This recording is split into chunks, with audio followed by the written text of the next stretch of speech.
I'm feeling good from my head to my shoes. Know where I'm going and I know what to do. I've tidied up my point of view. I've got a new attitude. I'm in control and my worries are few. Because I've got love like I never knew. I've got a new attitude. Some of you may remember this pop song from a past era, and if not, that's okay. If it's all new to you, that's just fine. When I looked over this passage and I reflected on Ruth's story at this point, I must admit I heard this song in the back of my mind. This story is taking a new turn. The plot deepens, the challenges will grow higher, and a new attitude will prevail. Summarize our story today and make some observations, then applications. There's been a famine in the land years ago, and Naomi and her husband Elimelech and their two sons go to the land of Moab, and they reinvent themselves.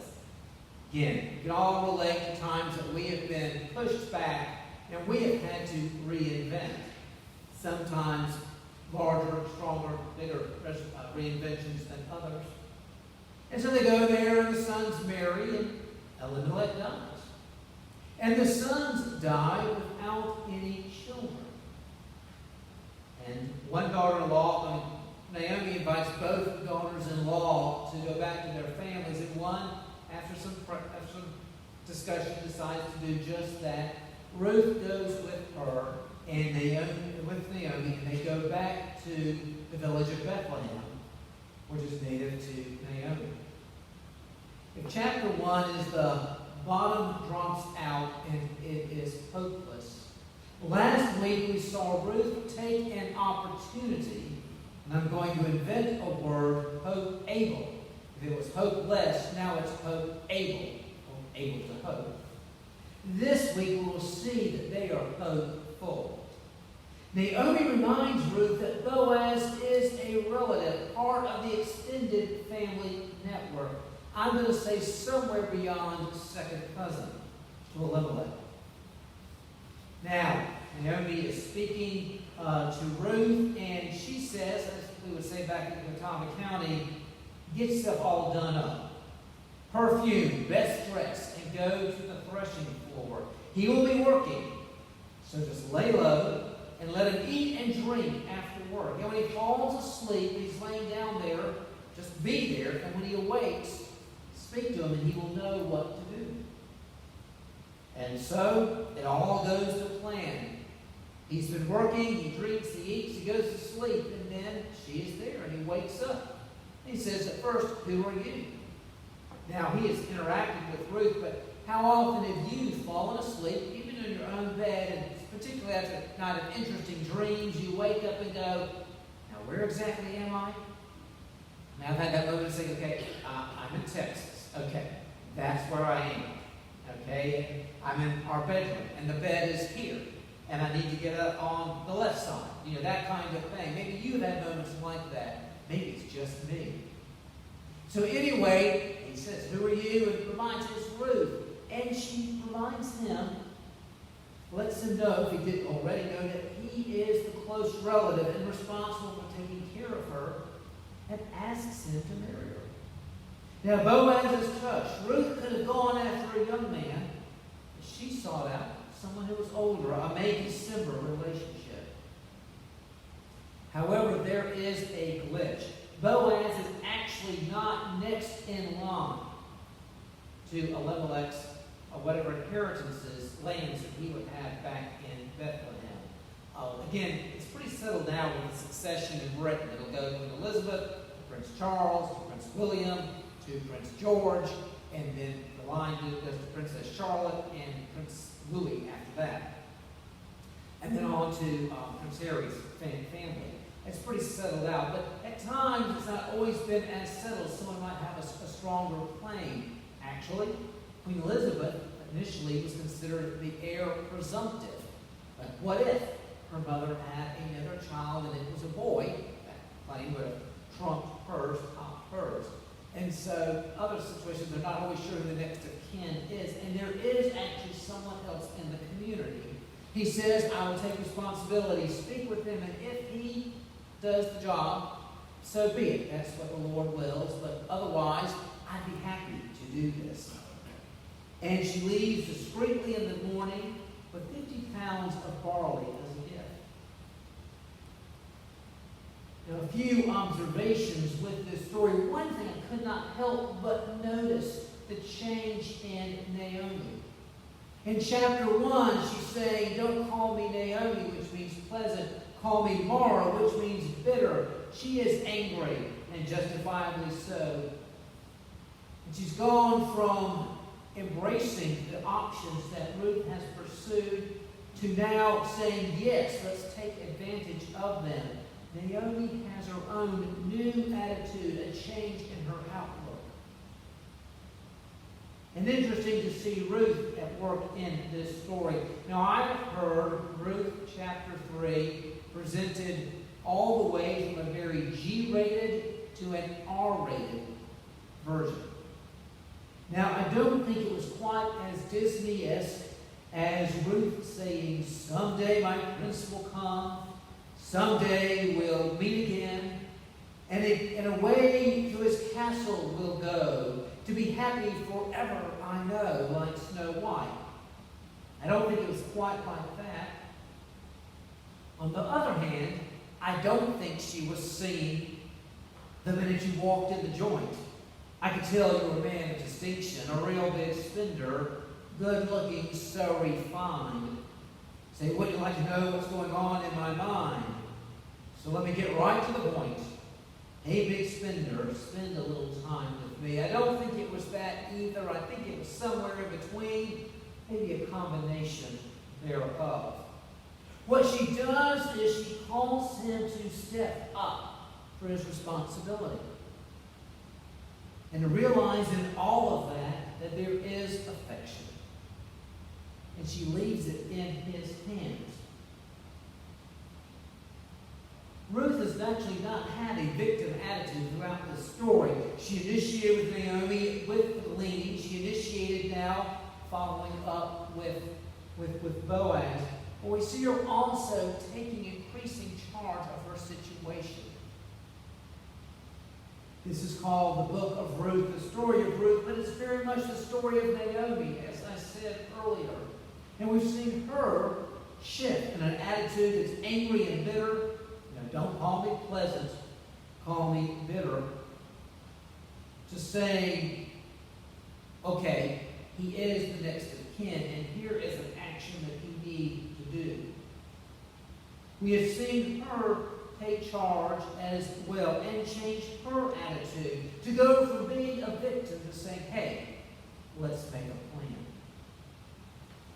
It's changing of outlook, attitude, perspective, approach. That is the big change that I see, the transition that I see in this chapter. As you heard Charlie read the first lesson, you might be wondering, how does that story have anything to do with the story of Ruth? Well, that was the gospel story that came to my mind as I reflected on our action to this point. Our gospel lesson, the people, the disciples have been on the boat with Jesus on the big lake, much bigger than Lake Ray Hubbard. And they have a big storm on the lake, and they are scared. Now, many of these men were fishermen, and so they knew a big storm. I'm sure they had many great storm stories to tell, and it has scared them. So we know that it must be quite bad. Jesus calms it and then brings them over to the land, and out they go. And there they encounter a man who is possessed. One account says, what is your name? He says, call us Legion, for we are many. He's crazy, and he is hiding in the tombs and running around, and Jesus heals him. Sends out actually all the demons into a herd of pigs, which they go crazy and run off a cliff. And it does disturb a few folks about that part about the story about the animals. It also lets us know that this is Gentile territory because Somebody was looking after pigs and cared about the pigs. And the man is back in his right mind, and the people in the town don't know how to deal with him, and they ask Jesus and the man, just leave. Y'all just go find somewhere else to be. They could not deal with a man in a new place. Now, when I first lived in Virginia, I lived in a little village around Hampton-Sydney College, and there was a man in the community, in the student community, and was introduced to me, pointed out to me as the Axeman. Now, often typical southern small towns has the resident crazy lady or crazy man. Okay? And there was something that was maybe a little touched in the head or something. He would do it for years. He'd work. I think he done some work at the college. And then is now did odd jobs. And if you wanted him not to chop some wood for you, he'd do it. And bought his own axe. And so you'd see him walking down the street carrying his axe and muttering to himself.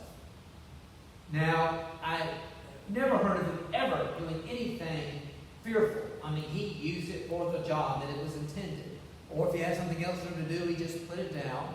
Still, you see a man walking down the street, muttering to himself, carrying an axe. Would you be a little kind of social distance away from him? Well, I wondered if someone like that, what if he had been changed and was back into his right mind? How would we respond to him in that community? This man has changed. In this case, they could not deal with him. Our story is moving forward. We see a change in perspective. Naomi in particular has seen a changed perspective, and they're now talking about going forward. They've gone from grief to options and opportunities to now let's make a plan. They've gone from victim, at least in the case of Naomi, from victim to overcomer. Now, there's much more to do with our story, and that's what we will cover next week. Make a note of how each chapter is ended. Number one, it's the downer, but concludes with the harvest. Making you say, then what? There's a theme of grief, but you're asking, then what? The second concludes with a good day of gleaning. It's about opportunities and options. And then what?